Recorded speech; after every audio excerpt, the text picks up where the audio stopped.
So if you're heating your house, you might switch down the charging of your vehicle, and vice versa. If you go to bed and stop heating your house, then you start charging your vehicle. So the communication between the home energy management system or the smart meter and the vehicles is important.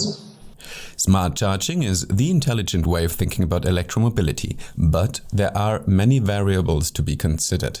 As a consumer, you of course want your car to be charged when it makes the most economic sense. And on top of that, you want it to be charged in a way that preserves the battery capacity in the best way possible. As a grid operator, you of course want to use the assets of charging cars in a way that help you stabilize a grid filled with renewables. And on top of that, you're concerned about load management when you have more than one car connected, but just a limited amount of load to supply. And it becomes even more tricky when vehicle-to-grid comes into play and cars act as a temporary storage device, which of course is an ideal scenario, once again in a decentralized renewable power grid. But there are of course more things to consider. So what do you actually need to consider? What are the biggest differences in the various approaches? And by the way, haven't we forgotten to talk about cybersecurity? As always, stay tuned for the next roundabout 20 to 30 minutes and you'll get some answers. Welcome to the Smartery podcast, a podcast for and with the creators of the new energy world. A world in which energy will be renewable, decentralized and digital, bringing together electricity, heat and mobility. Let us show you how we will get there and who will get us there. My guest for this episode is Baerte de Brey. He's on the one hand the president at AVERE, the European Association for Electromobility, and on top of that he's the chief international officer at ElaadNL. ElaadNL is a collaboration of the Dutch DSOs, so the distribution system operators, and the Knowledge and Innovation Center in the field of smart charging infrastructure. Apart from that, he's also an expert for the European Commission and sometimes reviews collective European programs concerning EV interoperability and smart charging. So I think he's the perfect person to talk to. Welcome, Baerte. Hi, nice to be here. So, Baerte, we often hear about smart charging, and I think it's a term that everybody uses in quite a broad sense.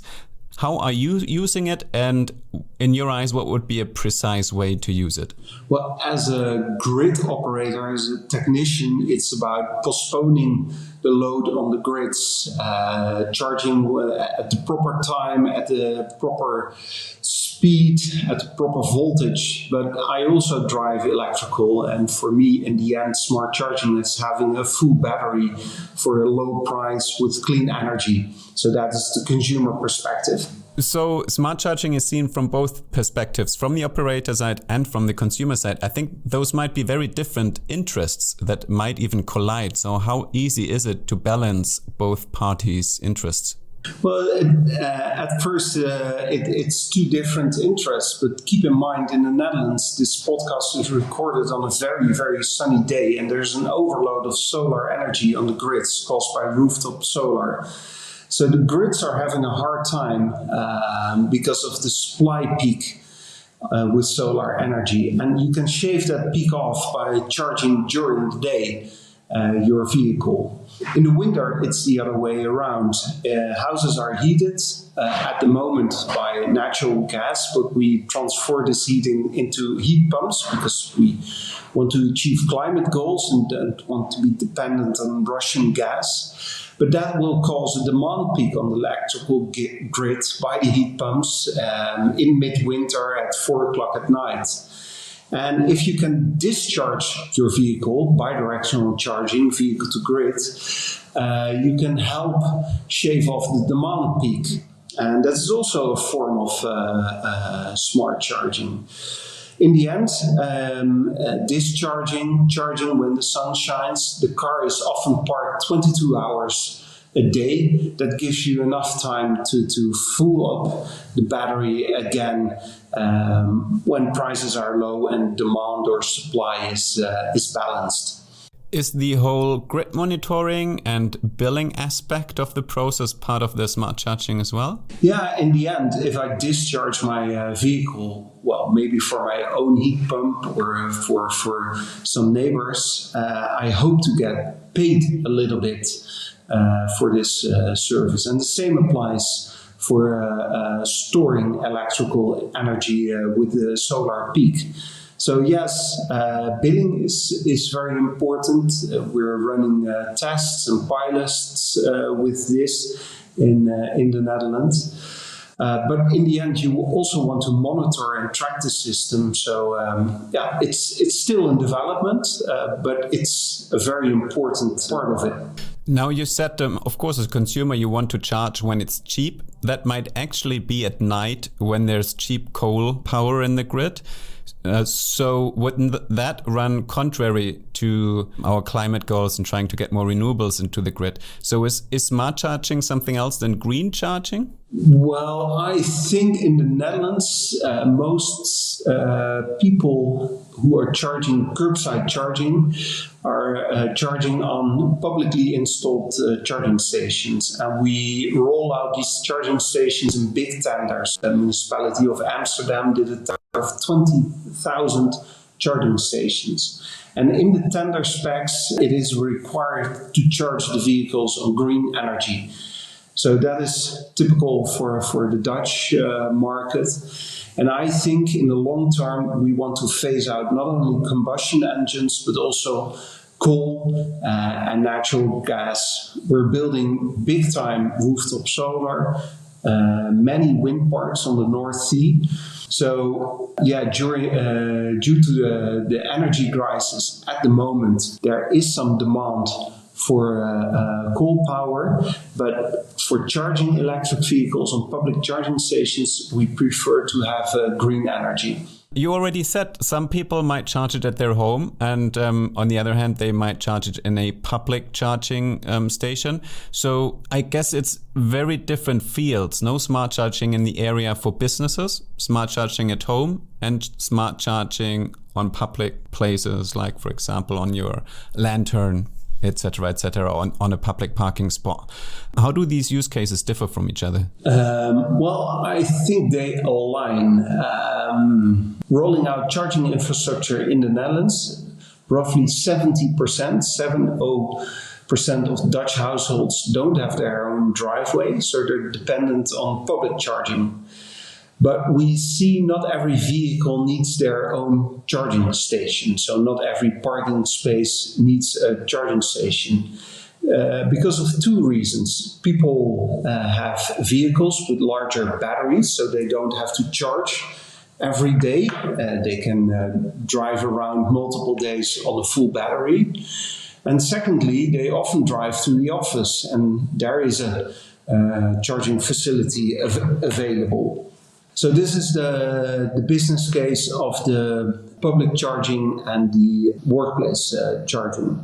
And of course, a third business case, so these two align, and also a business case is home charging. This is not the majority of the people in the Netherlands, but these lucky people can make an even better business case with their own rooftop solar, which makes driving much cheaper at the moment with these kilowatt hour prices. And a fourth business case is if you do the longer stretches. In the Netherlands, we have over 3,000 fast charging stations installed at the moment.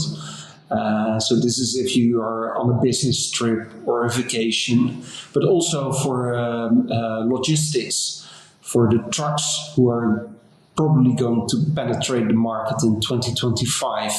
They need fast charging as well for their daily operation. Now, that actually was a surprising number you put out there for me, that 70% of vehicles are not charged at home in the Netherlands, because I think in other countries it's exactly the other way around. For example, if you go to Scandinavia, where people own a lot of private homes and most of them probably charge at home. So that's quite interesting to see.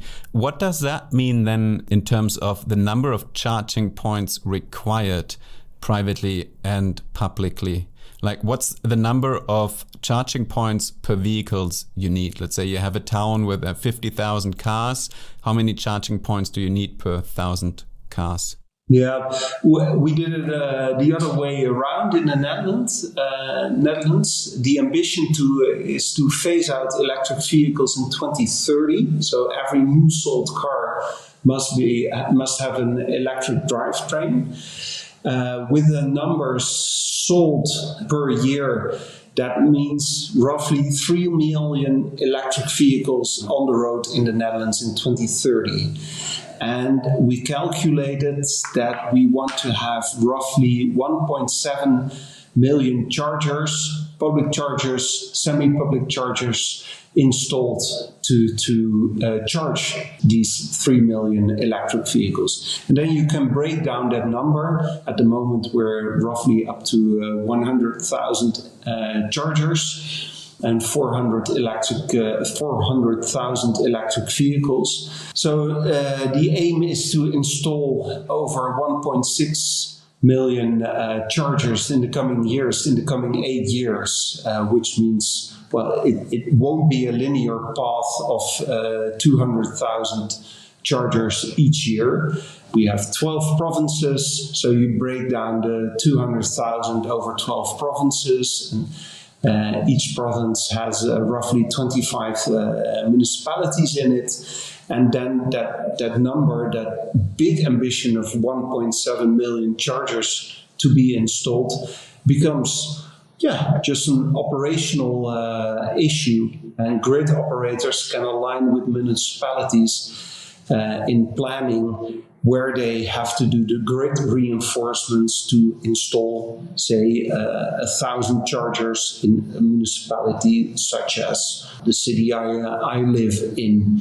Now, there's two perspectives. As we speak, of course, we have a war in Europe, in the Ukraine, and Russia, for example, is known to be a state actor that quite intensely uses cybersecurity activities as well.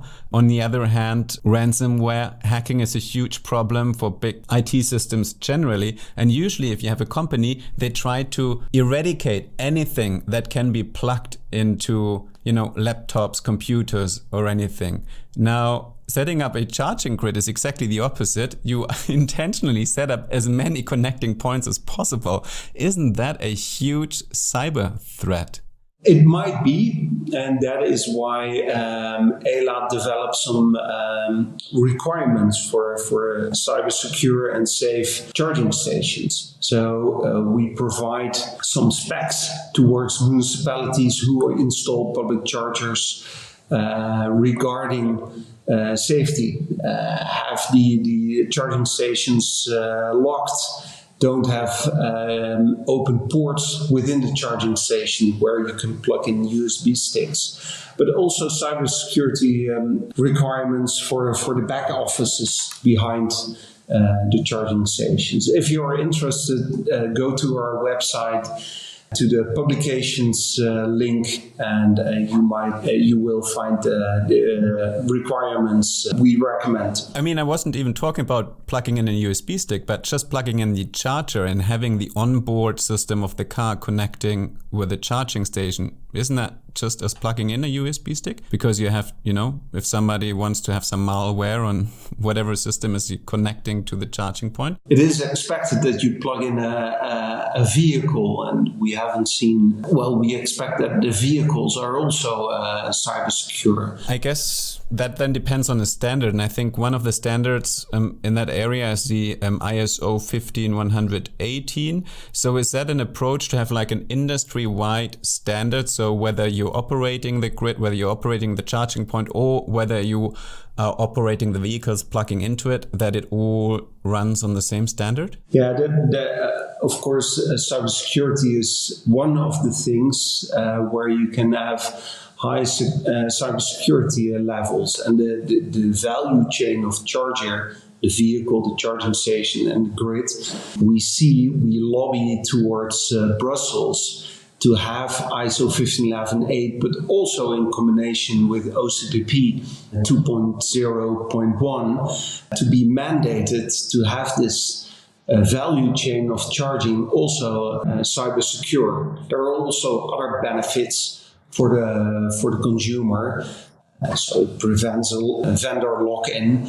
For example, you might switch to different suppliers if you change your vehicle, for example. But cybersecurity specs are one of the issues why we think it's important to have 15.11a in combination with OTBP installed and mandated.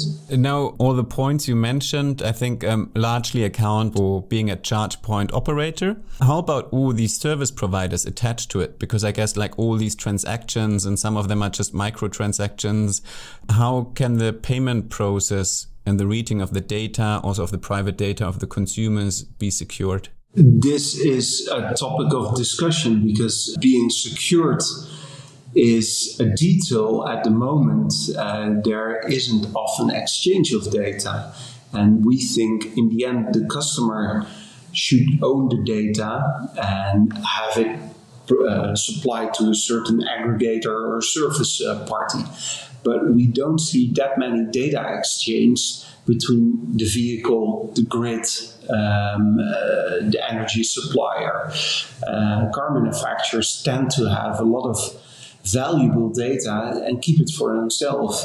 Think of state of charge. So data exchange is a first thing. And then the second thing to be discussed is cyber-secure data exchange. So it's still an ongoing discussion. And as I heard from you, some of the challenges are that some of the stakeholders, of course, want to keep data to themselves, not share it. On the other hand, it should also stay with the consumer. So I guess a not so simple topic still to be discussed. No, there's a lot of debates going on between sectors, mainly between the energy sector and the automotive sector. And the customer is often mentioned, but it's not always in the interest of the customer. It's mainly business interests that prevail. Do you also need simple processes that are absolutely normal? For example, if you have a banking app, the standard now is like two-factor authentication. Is that something that also will happen when charging? Which I guess people want it to be as easy as possible. Just take the cable, plug it in, and not worry about it. And for example, have it connect with NFT. But will the future be that you need to confirm the code with your phone or something to prevent theft of your banking details, for example? Yeah, I think identification is a must-have to secure the transaction. But, the idea is where should the authentication, the public key, be installed? Should it only be in the charger and in the vehicle? Or should the consumer also open the transaction? And, it also should be cost efficient. So cybersecurity, you can make it very, very, very extremely cyber secure, which is important, of course, but operational costs should also be kept in mind. All right. I think that much already covers the cybersecurity aspect. Now, just talking about some very immediate topics. As we speak, in Europe, we have a huge gas and energy crisis going into the winter, also due to the attack on Ukraine. So I think at the moment, people are actually buying electric heaters a lot because they want to save on the gas prices. So is that something that we'll face, that the grid will overload? Because suddenly we're changing our heating behavior, plus we're adding a lot of EVs to the system? For the Netherlands, the grid is quite robust. And the load of an electric vehicle is roughly 10, 11 times a normal household. So heating the houses with electrical heater will give an extra demand. And this is where smart charging also comes in. With a smart charging stations connected to your house or charging stations in the street, the charging stations can also connect with the home energy management systems where they see, or the smart meters, where they can optimize the load of the grid. So if you're heating your house, you might switch down the charging of your vehicle and vice versa. If you go to bed and stop heating your house, then you start charging your vehicle. So the communication between the home energy management system or the smart meter and the vehicles is important. Actually, I also saw a pie chart of like which kind of devices use how much energy, and electronics and entertainment electronics, your computer, your TV, consume a surprising big amount of the energy you consume at home. So I guess, and the usage of electronics, of course, you don't use them when you sleep versus you can charge your car. I guess this is where smart charging then really comes into play and making best use of the various consumption times. Well, in the next years, I guess, I mean, you're reporting from the Netherlands. Here in Germany, there's a lot of talk about whether we have, if we're fast enough in setting up all the public charging points. We always look to Scandinavia because they're quite ahead of us in our view. In your view, if you look at Europe's public charging network, are we on track, or what will be crucial to really move ahead in the next years? Well, I think the Nordics are really the world champion on quantity. They have a lot.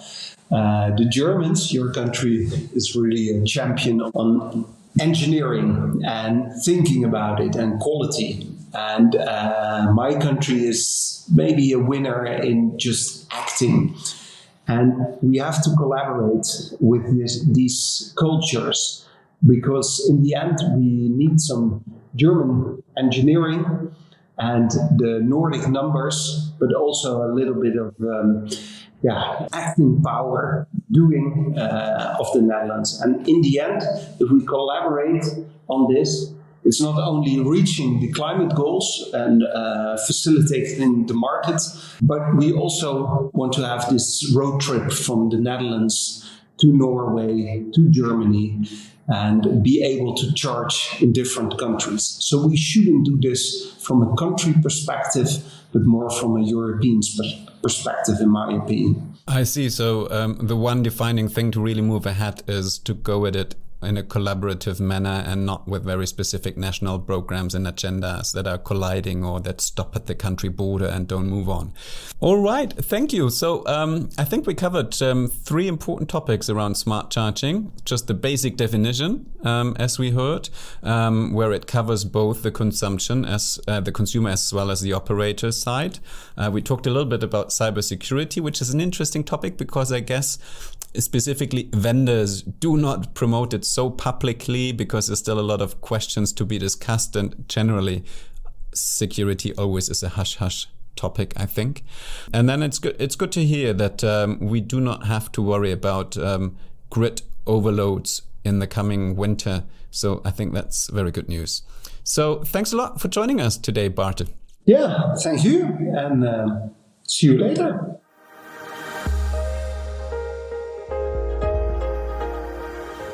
For more news on innovations and solutions in the field of electromobility, visit Power to Drive Europe, the international exhibition for charging infrastructure and e-mobility. Information on the exhibition, the conference, or current publications like the Market Overview Charging Systems can be found at powertodrive.de.